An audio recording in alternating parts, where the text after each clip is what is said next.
S மக்களே, இன்றைக்கி big pass episode முடிஞ்சது. இன்றைக்கி நடந்த எல்லா விஷயமும் நம்ம ப்ரொமோவில் லைவில் அப்படி இப்படின்னு ஏற்கனவே டிஸ்கஸ் பண்ணிட்டோம். ஸோ நான் உங்களுக்கு இந்த வீடியோவில் என்ன நம்ம 1 hour ஷோவில் என்னென்ன கட் பண்ணியிருந்தாங்க அப்படிங்கிறத மட்டும் நான் உங்களுக்கு சொல்ல விரும்புகிறேன். ஃபர்ஸ்ட் என்ன நடந்ததுங்கிறத ஒரு ரஃபாக நான் சொல்லிடுறேன். காலையில் நடந்த முதல்ல காலையில் ஆரம்பித்தோடனே கேப்டன்சி டாஸ்க். அதான் சொன்ன மாதிரி ஒரு ஸ்கேட்டிங் போர்ட் மாதிரி 3 கொடுத்து யார் கடைசி வரைக்கும் அவர் அடிக்கிறாங்களோ அவங்க ஜெயிச்சாங்கன்னு சொல்லுவாங்க. ஸோ உடக்கு போடுற டைமில் முடிஞ்சிருச்சுங்க. பின்னாடி கனி நின்னாங்க, அவங்களுக்கு அப்புறமா பிரவீன் நின்னார், அதுக்கப்புறமா விக்ரம் நின்னார். ஃபஸ்ட்டு கனி உட்காந்துட்டாங்க, அங்கேயே கனி அவுட்டு. விக்ரமும் பிரவீனும் போராடினதில் விக்ரம் விழுந்துட்டார், பிரவீன் ஜெயிச்சிட்டாரு, அவ்வளோதான். ஸோ இது உங்களுக்கு கேப்டன்சி டாஸ்க் நடந்து முடிஞ்சது.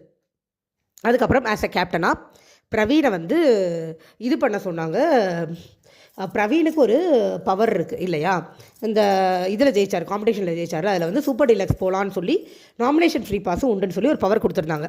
இப்போ அவர் கேப்டன் ஆகிட்டதுனால ஒன்று அவர் கேப்டனாக இருக்கலாம், இல்லைன்னா அந்த பவரை யூஸ் பண்ணிக்கலாம் அப்படின்னு சொல்லி ஒரு சாய்ஸ் கொடுத்தாரு. இவர் பிரவீன் கேப்டனாக இருக்கேன்னு சூஸ் பண்ணிக்கிட்டாரு. ஸோ இப்போ நம்ம சூப்பர் டீலக்ஸ் போகிறதையும் நாமினேஷன் ஃப்ரீ பாஸையும் யாராவது ஒருத்தருக்கு நீங்கள் கொடுக்கலாம் அப்படின்னு பிரவீனுக்கு சொன்னப்போ பார்வதியும் கமுருதினும் பயங்கரமாக எதிர்பார்த்தாங்க அவங்களுக்கு அதை சொல்லுவாருன்னு. ஏன்னா பிரவீன் அவங்க கேங்குன்னு அவங்களுக்கு ஒரு எண்ணம் உண்டு. ஆனால் பிரவீன் என்ன நினச்சாருன்னு தெரியல, 2ஐயும் கடிக்க தரேன்னு சொன்னோடனே பார்வதி அப்பயே குசுன்னு ஆரம்பிச்சிட்டாங்க. என்னடா இவன் இப்படி பண்ணுறான் அப்படின்னு அவங்க சொன்னது நம்மளுக்கு, அவங்க மெதுவாக சொன்னதையும் மீறி நம்ம காதில் அவங்க மைண்ட் வாய்ஸ் கேட்குற அளவுக்கு நம்ம பழகிட்டோம்.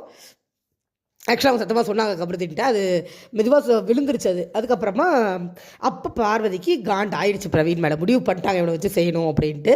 ஸோ என்ன ஆச்சு, அவர் டீம் பிரிக்கும் போது பார்வதி ஆரம்பித்தாங்க. இதெல்லாம் உங்களுக்கு 1 hour எபிசோடில் வரல. மக்களை இந்த இடத்துல நான் அவனை அழுத்தமாக சொல்கிறேன், இன்றைக்கி எபிசோட் முழுக்க பார்வதிக்கு சாதகமாக எடிட் பண்ணப்பட்டது. இல்லாட்டியுமே பார்வதிக்கு பெய்டு பார்ட்ஸ் வெளியில் ஓட்டு போட்டுடுறாங்க. இவங்க எதுக்கு பார்வதிக்கு சாதகமாக எடிட் பண்ணுறாங்கன்னே தெரியல. முழுக்க பார்வதிக்கு சாரணமாக இன்றைக்கி எபிசோட் கன்ஃபார்மாக எடிட் பண்ணப்பட்டிருந்தது. ஏன்னா நான் முழுசாக லைவில் பார்த்தேன், அதனால சொல்கிறேன். லைவில் இவர் நான் ஷேம் கார்னர் ஒன்று வைக்க போகிறேன்னு சொன்னார் தெரியுமா உங்களுக்கு. 1 hour எபிசோடில் சொன்னார் பிரவீன், யாராவது தப்பாட்டாங்கன்னா அந்த ஷேம் கார்னரை நிற்க வச்சு நான் கொஞ்சம் நேரம் பேச வைக்காமல் தனியாக நிற்க வைப்பேன் அப்படிங்கிறதான் பிரவீன் சொன்னது. இவங்க அதுக்கு நொய்யின்னு அப்போ அந்த ஷேம் கார்னர் என்ன பண்ணுவீங்க, சாப்பிடலாமா கூடாதா, பாத்ரூம் போகலாமா கூடாதா, அந்த இடத்துல என்ன கரெக்டாக சொல்லுங்கன்னு பிரவீன் தெளிவாக சொல்லிட்டார். நான் முடிவு பண்ணலைங்க, சொல்லியிருக்கேன். நான் அப்புறமா சொல்கிறேன். நம்மளுக்கு 1 hour எபிசோடில் ரொம்ப சின்னதாக காமிச்சாங்க. அதை ஏதோ பார்வதி ஒரு கேள்வி கேட்ட மாதிரியும் பிரவீன் ஒரு பதில் சொன்ன மாதிரியும் காமிக்கப்பட்ட விஷயம் லைவில் பெருசாக போச்சு.